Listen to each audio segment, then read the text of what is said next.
Mga kwento ni Fermo.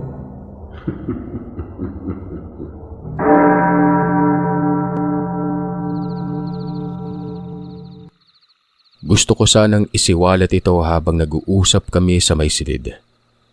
Pero tinitimbang ko muna. Malayo kasing Dumaguete. Tsaka malay ko ba kung totoo yun? Saglit lang kasing sinabi sa akin ni ate ito. At tingin ko hindi naman ganun kalalim ang rason para lang patayin kaming lahat. Doon natulog si Mang Requillo at Maribel. Pati yung pinsan ko doon din. Hindi pinauwi. Dahil baka dalhin nito ang sumpa sa bahay nila.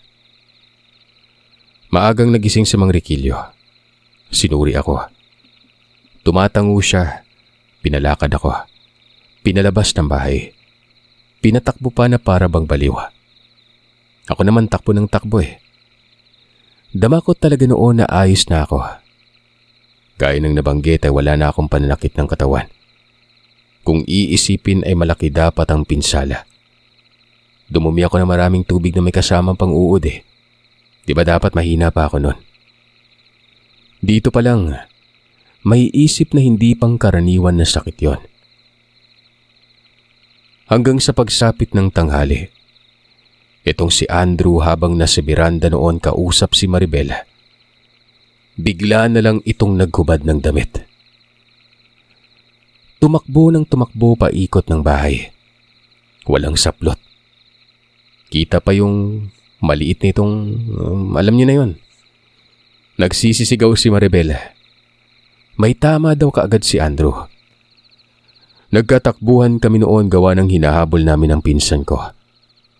Tumatawa-tawa tapos gumulong at nililigo ang lupa. Pagkahuli nila Mang Requillo dito, may kung anong sinangbit ang matanda sabay dampi ng daliri nito sa noo. Doon pa lamang ito kumalma. Tumitig ito sa akin na parabang nagtataka. At ilang mga sandali lang, hinimatay yon. Dinala ito sa loob ng bahay. Nalaman kaagad ng mga magulang niya at mga kapatid ang nangyari. Si Kuya Luis ang nagatid ng balita. Natarantaw man ang pamilya.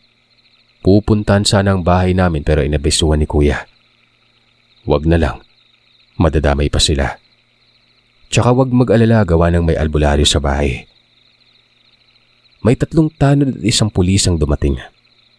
Nagpa-blatter pala itong pamilya nila Andrew. Kami yung naka-blatter. Agresibo pa yung mga tanod na para bang raransakin yung bahay namin. Yung pulis naman pinapalabas ng bahay si Andrew pero hindi nyo maiintindihan yung nangyayari dito. Itong isang binata kamuntikan ng mamatay. Dumumi ng uod kagabi. Tinamaan ng barang. Yung barang ay tinatawag na abo ng patay. Lahat ng papasok sa bahay na ito, madadamay. Kaya kung ako sa inyo, kung naniniwala kayo kahit konti sa kababalaghan, ipag-ubayan niyo ito sa akin. Napagaling ko ang binata, mapapagaling ko din itong isa pa. Pero yun nga ang problema, hindi pwedeng umuwi sa bahay nila kasi nga dadalhin nito ang sumpa doon. Tumawa umano ang pulis. Kabaliwan umano. Pero sumabat si Tate Alex. Sinabing namatay ang panganay niyang anak ng dahil lamang dito. Hindi naman daw may pagkakaila na inuud ito kahit buhay pa. At alam na mga kapitbahay ang nangyari sa amin. Ito lang umanong kapatid niyang magulang naman ni Andrew ay nagpapanik. Kumalma lang dahil mareresolba ang lahat. Mabuti na lang at itong mga marites sa amin dumagsa. Nakatulong. Hindi pala lahat ng tsismoso walang mga nagagawang mabuti. Ang iba dahil lang sa pagiging tsismoso, nakakagawa ng tama. 3 babae yun. Isa dito dalaga, habang ang 2 naman matanda. Nagsusumigaw yon sa may unahan ng bahay namin na huwag umanong papasok maski ang pulis. Kasi paniguradong patay ang mga ito kapag ginawa nila yon. Hanggang sa sumabat na itong isa sa mga tanod nun. Si Mang Arurco, kaanak lang din namin. Totoo naman talaga yan eh. Sir, di ba nga sinabi ko na sa inyo na delikado dito? Kung nakita nyo lang yung anak nilang babae dito nung namatay magtatayuan yung mga balahibo nyo. Kagabi pa lang buhay tapos kinabukasan patay at inuud na. Kaya sir, ipaubayan na lang natin muna sa albularyo. Nako. Sige, mag-ingat na lang kayo dito. Babalik na lang ako. Manong albularyo, ipapahilot ko sana yung asawa ko. Buntis yun, baka naman. Sabi ng pulis na si P.O. ng Salcedo. Naniniwala naman pala sa albularyo tapos may paangas-angas pa. Tumango naman si Mang Riquillo pero ang sabi, walang problema. Yan ay kung mabubuhay pa ako kasi nga, pati ako damay na rin dito eh. Pero Chip, pagsisikapan ko. Ayun, nag-aksaya lang ng panahon. Takot naman pala. Samantalang itong pinsan ko, hindi pa nagigising. Nasa loob ng silid yon. Para bang nasusunog ang bahay. Paano ba naman kasi nagpapausok to ng albularyo? Narinig kong nagtanong si tatay. Ayon dito kung sakaling sunugin ang bahay, ano daw mangyari? Mawawala ba umano ang sumpa? Umiling si Mang Riquillo at ang sabi ay mas lalala lamang umano ang sitwasyon. Ang sumpa, nakakapit sa amin at sa bahay. Itong bahay umano ay nagsisilbing puntod o pansyon. Sinong hindi kikilabutan dyan, di ba? Sa makatwid, lahat kami na nasa loob ng isang puntod kung ganon. Pero wala na eh. Hindi naman pwedeng hindi maniwala. May nangyari na nga, di ba? Hindi na kinakailangan pa ng pruweba. Walang tanging iisipin noon kung hindi ang ipagdasal na lamang ang sarili. Wala ding tiyak na resulta kung kami nga ba ay masasalba nitong si Mang Riquillo. Ultimo kasi ito. May duda. Bagamat may nabanggit siyang magagawa niya ng paraan nito pero halata naman kasi sa matanda na nahihirapan din siya. Matapos makapagpausok, bigla na namang tumakbo si Andrew. Bumangon at hinubad pa ang ipinasuot nitong damit. Tapos yun, tumakbo na naman palabas ng bahay. Sa pagkakataong ito ay naroroon ang mga magulang niya sa labas sa unahan. May kamalig kasi doon. Katabi nila yung mga marites na parang nagpiknik pa ata. Yung tatlong tanod imbis na gumawa ng paraan para ipatupad ang isang blatter binantayan na lang kami doon. Nahuli si Andrew.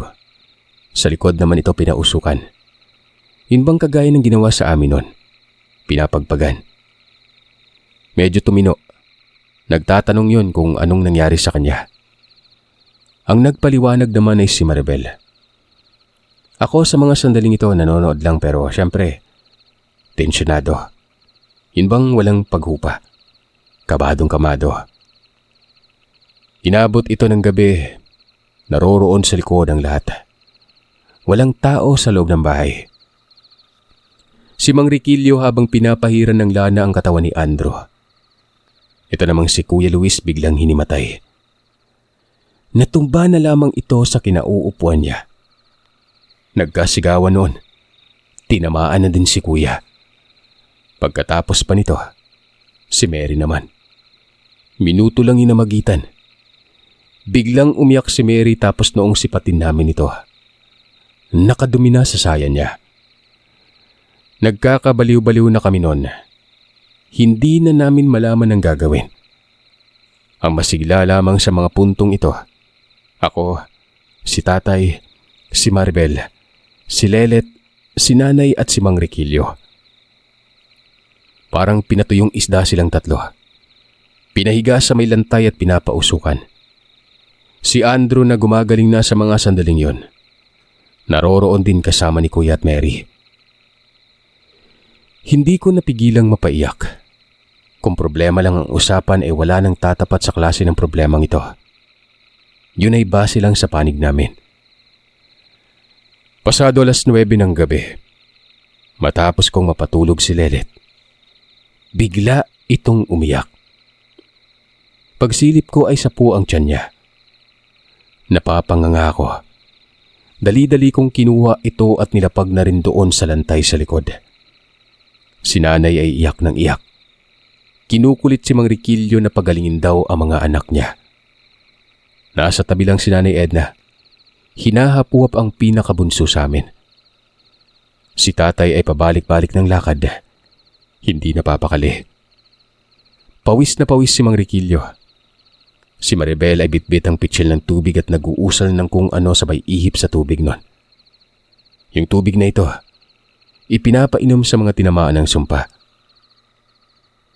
Sumigaw si Mang Riquillo. Malakas at naghamon ito. Sinabing nasa paligid lamang ono ang salarin. Kung may atraso ang pamilya ay bakit hindi nalang idaan umano sa mabuting usapan? Bakit ganon? Bakit sobrang lupit naman ng mga parusa at bakit binarang pa? Matapos sumigaw ay lumapit ito sa akin. Nakasalukuyan naman akong tinutulungan ni Maribel noon. Dong Juanel, kumuha ka ng itak. Ihanda mo Nakikita ko na kung nasaan siya. Doon ka tumambay sa may beranda. Pero bago magawin yon, paalisin mo muna yung mga tao sa unahan na nanonood. Yung magulang ba nitong si Andrew? Paalisin mo kasi may aswang. Sabihin mo nang matakot. Sandali po, Mang Riquillo. Bibit-bitin ko lang itak. Anong gagawin ko? Mamaya ka na magtanong. Kapag sinabi ko sa'yo, malalaso ng takot ang isip mo. Kumuha ka muna ng itak at bumalik ka dito. Huwag ka magpapahalata Yung simpleng lakad lang. Alex, tumito lang kayo. Gaya ng sinabi ko ay may aswang Naririyan at nakamasid. Hayaan niyo munang si Juanel para hindi masyadong halata. Huhulihin natin. Mag-antay kayo sa abiso ko. Tumango si tatay. Si nanay naman noon ay tumigil sa pag-iyak. Palinga-linga yon sa paligid pero tinatapik ni tatay at sinasabihan na huwag magpapahalata. Maniwala na lamang umano kay Mang Riquillo. Hindi na ako nagsasalita nun. Alinsunod sa mga sinabi nitong albularyo. Kumuha ako ng itak. Kalmado lang. Nasa loob ng taluban ng itak na yon. Sinisipat ko din ang paligid gawa ng inaalam ko kung nasaan banda ang aswang. Pagkaabot ko kay Mang Riquillo sa itak, hinipan lang niya ito at nilagay sa tabi nila kuya. Pinausukan. Ilang mga sandali lang ay nag-utos ito na kunin ko ng itak na yon. Magpunta na ako doon sa beranda at paalisin ang mga taong nakikiusisa. Tumambay lang daw ako doon. Hindi man ako tumugon pero dinampot ko ang itak. Wala nang taluban. Mahabang itak ito na pang pata ng karne at pangsibak ng kahoy na matitigas. Nang makarating ako sa may harap ng beranda, tinawag ko si Tia Tess at Tio Melvin, mga magulang ni Andrew. Si Tia Tess po yung kapatid ng tatay ko. Sabi ko, umalis muna sila. Pero ayaw. Kung kaya naman napilitan akong lumapit. Mga distansya lang ng konti. Nasa 3 dipang layo nang magwika ako nun ng may aswang po. Pinapasabi sa akin ni Mang Riquillo na umalis muna kayo. Delikado daw po. Imbis na matakot ang mga ito, minura ako ng tatay nitong si Andrew. Nagulat ako. Unang beses masaktan ang kalooban ko sa isang kaanak. Pinagmumura ako at sinabing wala daw silang pake. Kami daw ang may kasalanan kung bakit lumapit sa bahay namin si Andrew. Hinimok daw. Natulala ako noon. Hindi ko tuloy ramdam sa kanila na kaanak ko sila. Mas naramdaman ko ito sa anak nilang si Andrew Itong si Tia Tess, nakatitig lang at nakasimangot na mukha. Naiintindihan ko siya.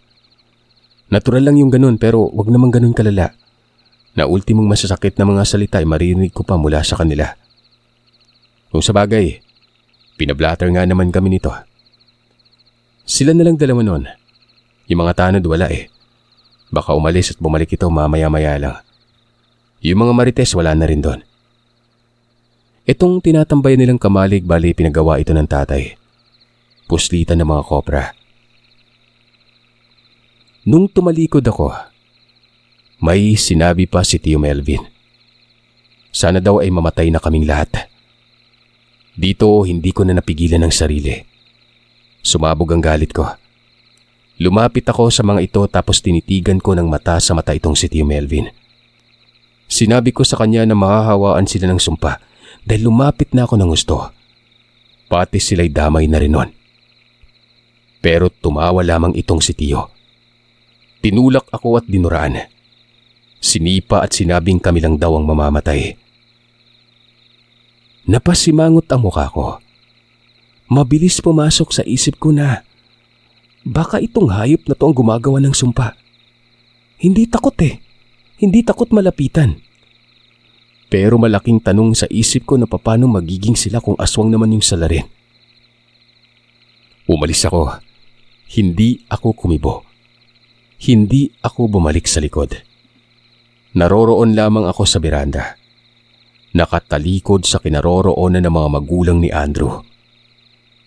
Nakaharap ako noon sa pinto namin. At mula doon ay natatanaw ko naman sa bintana sa likod banda sila Maribel. Inis na inis ako noon. Naiipit na nga kami. Nilalait at sinasaktan pang damdamin namin. Kasalanan ba namin ang lumapit sa amin si Andrew? Nagkusa eh. Siya lang ang may malasakit noon. Maya-maya pa ay pumasok ako sa loob ng bahay kasi nga iinom ako ng tubig. Pampakalma. Pagkabalik ko, itong si Tio nakapatong na sa may inuupuan nila. Katabi ang tiya. Dito ay bigla akong kinabahan. Itong porma ng pagkapatong ni Tio Melvin sa upuan. Pamilyar. Kapustura nito ang impaktong nakapatong sa railings ng beranda kamakailan. Ganun na ganun. Sa tao nga lang ang postura. Pero walang pinag-iba sa forma. Tinitigan ko lang yon. Hanggang sa bumaba na ito. Naglakad at umalis.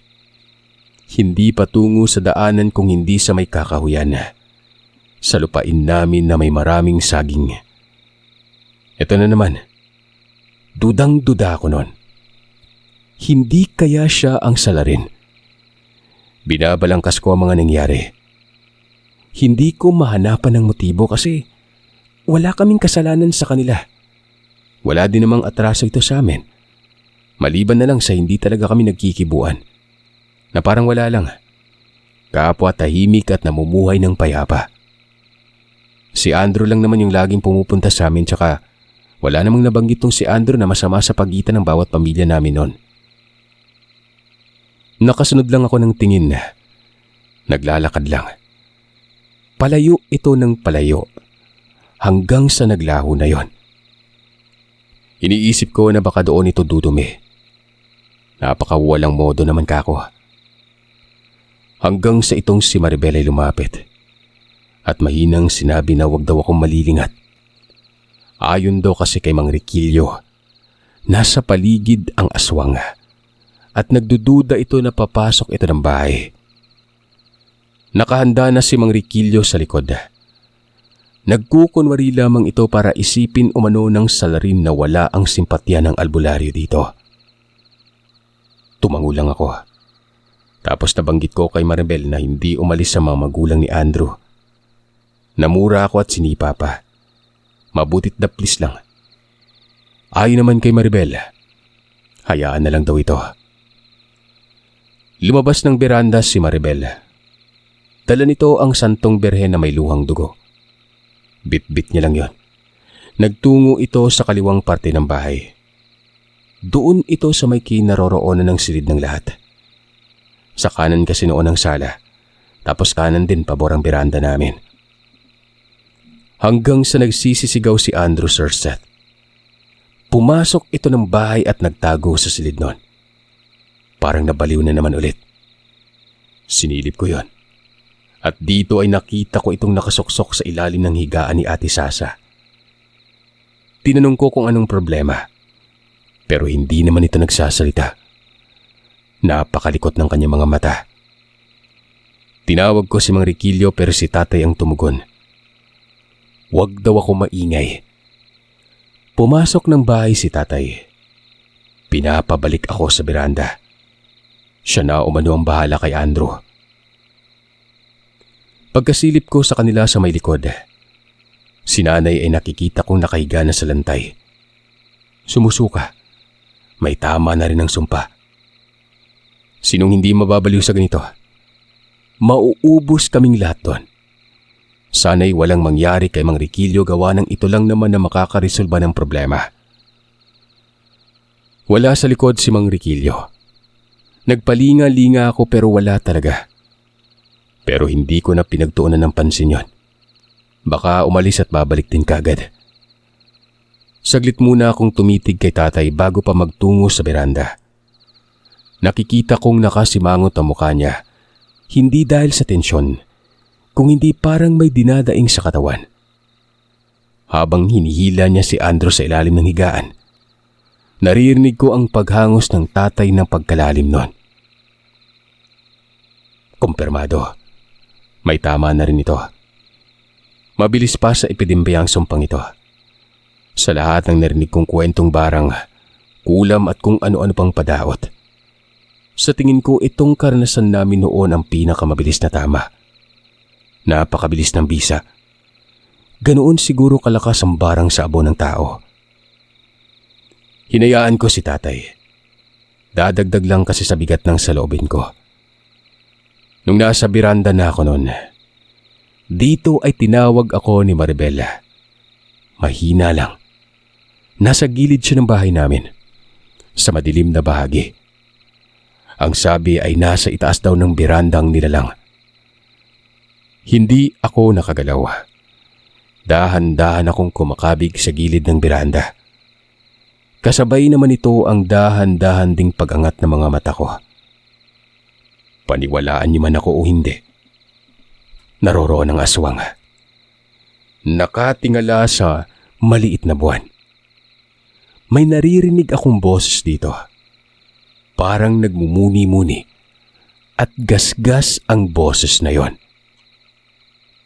Hindi ko maaninag masyado, pero napakapamilyar sa akin kahit anino lang. Si Tio Melvin yon. Wala pa ito sa anyong aswang. Alam ko yon kasi nga buhagag ang buhok ng aswang na nakita ko. Siya ang salarin. Gusto kong sigawan pero naiisip ko din na baka may gawin sa akin eh. Kung kaya naman dahan-dahan akong tumuntong sa railings nun. Tinatansya ko ang haba ng itak. Yung tipong mahahagip ko talaga ito kapag itataga ko na sa kanya. Pero sa hindi inaasahang pagkakataon, bigla itong dumungaw. Dito ko na nakita ang muka. Si Tio nga. Nakangisi pa ito at sinabing, "Ubos kayong lahat ngayon. Ang yabang ng tatay mo. Sinabi ko naman sa kanya na may kalalagyan kayo." Matapos niyang magsalita ay dito ko nasilayan sa kung paano nagbago ang mukha niya. Yun na ang aswang o impakto na nakapatong kamakailan sa may railings ng beranda. Pero bakit gutay-gutay ang damit nung nasa railing siya? Siguro, yun ang sinuot ng hinayupak na ito para hindi ko siya makilala.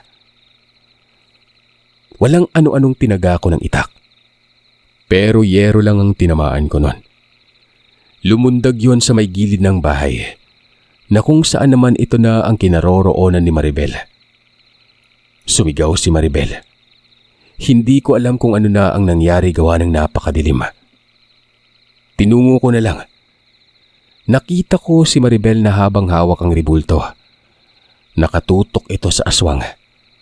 Hindi makalapit itong nilalang na ito. Nagmumura yun at sinabi pang pati ang maglolo'y madadamay. Itong anak daw nilang si Andrew, hindi daw tinamaan ng sumpa. Binaliw niya lang saglit kasi nga baka ibunyag ang katotohanan.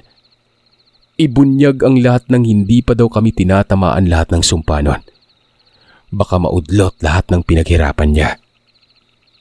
Yung kilabot ko sa mga puntong ito'y napalitan ng galit. Kahit alam kong wala akong kakayanan sa aswang. Tinaga ko siya sa may likuran. Tinamaan ito, pero sinampal lang ako nun. Natumpa ako. Patuloy sa pagsisisigaw si Maribel. Sigaw na pagsambit sa Panginoon at ang Birheng Maria. Malakas ang pagkakampas sa akin. Dinain ko yon. Sa may muka akong tinamaan at para bang nabali pa ang pangako. Hilong-hilo ako noon kaya hindi ako kaagad nakabangon. Si tatay kahit napasuray-suray na parang lasing ay lumabas. Nagmumura at sinabing walang hiya daw si Tio. Narinig ni tatay ang pagsasalita ng aswang na ito. Tumawa lang ito at sinabing ito daw ang napapala ng mga taong mayabang. Sumandal sa dingding si tatay, parang matutumba. Sumuka ng sumuka. Ano bang kasalanan namin sa'yo? Wika ni tatay at hirap na hirap talaga siya noon. Pilit kong inaangat ang katawan ko. Tapos noong makatayo ako, tinampot ko ang itak at tinataga ko ito sa likuran. Sa mga puntong ito, ang tama ng itak ay dinaing ng nilalang.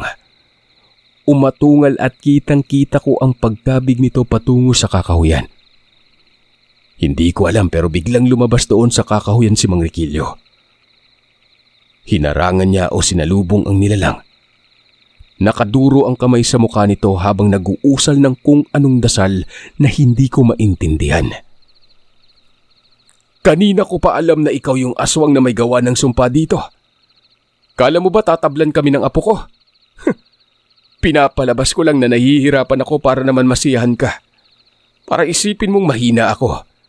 Para isipin mong mapupuksa mo pati kami ng apo ko. Ito'y pagkakataon na lalantad ka dahil akala mo kaya mo kami. Inaantay ko yung pagkakataong to. Huli kang hayop ka. Anong kasalanan ng pamilyang ito at sobrang lupit naman ng parusa mo? Magsalita ka. Wika ni Mang Riquillo. Manghang-mangha ako noon. Hindi ko lubos akalain na alam na pala nito ang lahat. Napakatalino niya. Magaling magkunwari na pati kami. Napaniwala niyang nahihirapan siya noon. Pero ang totoo, planado niya pala ang lahat. Itong nilalang ay biglang kumabig at tumakbo pero... Tumakbo ka lang! Tandaan mo, hindi ka makakapasok sa bahay niyo. Alam mo ba, pinuntahan ko muna yung bahay niyo bago ako nagpakita. May nilagay ako doon na pwede mong ikamatay kapag pumasok ka. Sumpa sa sumpa gusto mo Tsaka, hindi ka makakapag-anyong tao. Magiging ganyan ka hanggang bukas. Mamamatay ka. Hayaan natin siya. Ang mga tao na ang papatay sa kanya. Kahit papano'y walang patak ng dugo dito sa lugar na ito. Itong asawa niya, di ba kapatid mo Alex? Opo, kapatid ko po. Bakit nila nagawa sa amin ito? Yang asawa niya maging ang pamilya. Napapailalim sa pagmamanipula. Si Andrew lang ang hindi tinablan. Kapag gumaling yan si Andrew, malalaman natin kung ano ba talagang problema. Alam kong may masasabi yan. Naghahanap lang ng pagkakataon. Pero binaliw kasi ng tatay Pistiyawa dyan ning tawana. Yung mga klase na may karunungan na yan lalo pat aswang konting galit lang sa isang tao ipapatay na kaagad. Naisubukan ng mga karunungan niya. Huwag kayo mag-alala dito. May tumama sa inyo pero kapag namatay na yon maglalaho ang sumpa ng kusa. Mas lalo akong namangha. Mantakin yung sumaglit pala doon ng matanda. Kaya pala nawala ito. Ang sabi naman ni Maribel, nililin lang niya ang aswang para hindi dumiretso sa likod. Wala na si Mang Riquillo doon nung pumasok na sa loob ng bahay itong si tatay. Umalis na yon. Wala kaming ginawa kung hindi ang bumalik sa likod na parang wala lang. Yun din naman kasi ang sabi ng matanda. Lahat ng may tama ng sumpa, magpausok lang para makatagal ang sistema ng katawan. Ang ibig kong sabihin, kahit papano'y napipigilan ng mabilisang paglala ng sakit nun. Si Tia Tess ay wala na sa kamalig. Pumalahaw talaga si nanay noon nang malaman na ang kaanak lang namin ang salarin. Nagwawala. Susugurin sana yung tahanan nila tiya pero inawat ni Mang Riquillo. Si tatay naman ay panibalik sa banyo nun. Sabi pa nga nito nakadumi na daw siya ng uod. Si kuya putlang-putla habang nakahiga sa may lantay. Gising pero hindi bumabangon. Yung mga maliliit kong kapatid para mga basang sisiw na nakatikungkong sa may lantay. Patuloy pa rin yung pagpapausok. Si Maribel na ang umasikaso kay Andrew. Nasa loob sila ng silid. Hindi nagsasalita si Andrew. Malikot ang mata. Habang ako nasa sala, magaan ang pakiramdam ko. Kahit papano'y alam ko na ang dahilan kung bakit. Kahit papano'y nawala ang masamang saloobin ko gawa ng ito din palang si Tio ang salarin. Hindi na yung tipong nakakapagtampo. Nananabik na ako sa pwedeng mangyari sa kanya. Pagsapit na mga 12:00 ng gabi ay nagkasigawan na sa kabilang lupain. Doon ito banda sa bahay nila Andrew. Hindi man namin alam ang pinagsisisigaw. Hindi malinaw. Pero hindi na kaila na nabulabog na doon. Siguro nagpumilit na umuwi o sinubukang pumasok ng bahay ito. Pero gaya ng sinabi ng Mang Riquillo, masasaktan ito at hindi talaga babalik sa pag-aanyong tao. Malamang ay natauhan na rin ng mga anak nito na kapatid naman ni Andrew. Baka natanggal na ang manipulasyon sa kaisipan nila. Pagsapit ng madaling araw, dahil hindi naman ako nakatulog, dito na umugong ang balitang may aswang umanong pinatay ng mga tao. Sa may bandang Pangpang, pinagtulungan dahil nga may nakakita nun. Walang ano-anong sinuri ko kaagad sila nanay. Ang ibig kong sabihin silang lahat ng pamilya ko. Nasa iisang silid lang kasi sila noon natutulog. Maayos na sila. Si tatay gising na. Kinukumutan pa sina kuya nito. Yung dalawang sila Mary at Lelet, mahimbing na natutulog. Hindi na balisa yung mga muka. Hindi malamlam ang mga mata. Parang ang walang nangyari. Habang si nanay, nakasilip sa may bintana. Tinatanaw nito ang kinaroroonan ng bahay nila Andrew. Sa may bandang silangan yon at sa mga puntong yon ay maliwanag ng konti. Pinuntahan ko naman si Andrew. Dito ay nasa harap siya ni Maribel at Mang Riquillo. Kinakausap. Maayos ng pinsan ko. Matino magsalita. Hindi na malikot ang mga mata. Hindi din yung tipong hindi napapakali ang mga kamay. Inamin niya lahat. Sasabihin niya sana kahapon pero hindi niya alam na bigla na lang siyang nabaliw. Wala daw siyang naaalala. Maliban na lamang doon sa lantay nung pinapausukan na ito. Sabi ni Andrew, nagkainuman daw itong si Tatay Alex sa tatay niya. Bukod pa dyan ay may iba pa doon. Matagal na. Nawalan daw kami ng 2 kambing. Si tatay daw nang malasing. Sinabi niya kung sino ang kumuha Si Tio Melvin, na parang aswang daw. Malakas. Patawa-tawa lang si Tio Melvin. Huwag naman daw magbintang. Magkakamag-anak naman daw sila. Tsaka hindi daw siya aswang. Nakakahiya naman daw sa kainuman. Pero dinuro umano ng tatay si Tio Melvin. Dahil nga sa langog na sa alak, walang ingat sa patutsadang totoo ang mga sinasabi niya. Kamuntikan na nga magkasuntukan pero naawat. Nagkabate at nagpatuloy lang sa inom na parang walang nangyari. Biglang pumasok sa silid itong si Tatay Alex at dito niya naalala na may alitan nga. Pero wala umano yun kasi nga kapwa nakainom at matagal na ding nangyari. 3 taon na daw ang nakalipas nun. Totoo naman talagang ninakaw ng tatay mo yung 2 kambing namin Wala namang problema yun kasi nga inisip kong baka kinakailangan niyo ng pera. Pero iba yung kinikilos niya Parang hindi tao. At yun, lalaso ng alak. Napakawalan ko yung pamamaratang o tinatago ko. Wala ba kayong alam sa mga nakagawian ng tatay niyo? Umiling si Andrew. Wala daw silang alam na mga kapatid niya na aswang ang tatay nila. Pero sa nanay nila nun, baka may alam ito at tinatago lang. Dagdag ni Andrew, itong pagtulong daw niya sa amin noon ay doon niya na sana sasabihin na nagbabanta ang kanyang ama. Madalas daw itong pumupunta sa sementeryo. At isang beses ay nakita niyang hawak umano ang family picture namin. Bukod pa dyan, nagtaka siya kung bakit may banga daw doon sa bahay nila na maliit. May pangalan ng namatay. Duda siya na baka ang laman ay abo ng patay noon. Nang malaman niyang sumpa ang tumama kay ate, na tinatawag nga ito ni Mang Riquillo na barang sa abo ng patay. Doon niya na naisip na yung ginagawa ng kanyang tatay. Isang sumpa. Sumpa. Para sa amin. Lalo na't hawak ng kanyang ama ang larawan ng aming pamilya. Kaya walang duda na ang tatay niya ang salarin. Humingi ito ng tawad sa amin. Sabi ni Andrew kung napaaga lang umano ang pagkatuklas niya doon, masasalba pa si ate. Pero huli na. Kung wala siyang kuryosidad sa nangyaring kababalagan sa amin hindi niya mapupuna ang ginagawa ng kanyang ama. Masakit, Sir Seth. Napakasakit. Tama naman si Andrew. Hindi sana mapapahamak si ate pero hindi naman dapat sisihin ito. Katunayan, pinasalamatan pa namin si Andrew sa malasakit nito sa amin.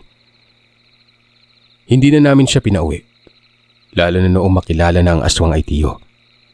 Nalaman pa talaga na ito yung salarin sa pagpapadaot sa amin noon. Yung bahay nila, parang dinaanan ng dilubyo. Ginulo ng mga tao. Lumaya sila tiya, kasama ang mga kapatid ni Andrew noon. Problemado si Andrew gawa ng naawa siya sa kanyang mga kapatid at nanay. Gusto niyang puntahan ito sa kung saan nagtungo. Pero sinabi ni tatay noon na wag muna. Siya nang aasikaso. Huwag mag-alala si Andrew kasi walang galit si tatay sa mga kapatid niya at nanay. Inasikaso nga ng tatay. Siya na mismo ang humarap sa mga tao na huwag hahamakin ng pamilya dahil ang salarin lamang ay si Tio Melvin. Dagdag pa ay walang kaalam-alamang sariling pamilya na aswang itong si Tio at isang mambabarang. Ipinagtanggol ito ni tatay hanggang sa bumalik na ang pamilya nila Andrew sa lugar namin. Pero hindi naging madali yun dahil nga may pangilan-ngilang mga kapitbahay na sobrang makapanglait. Nagpaparinig at kung minsan, nambabato ng bubungan. Sila Mang Riquillo noon ay nanatili pansamantala sa amin. Marunong kasi itong mag-cleansing. Hindi yung tipong karaniwang dasal lang. Nagsagawa talaga ito ng poder at ritual. Para kahit sa kaliit-liitang hibla ng sumpang yon, matutunaw.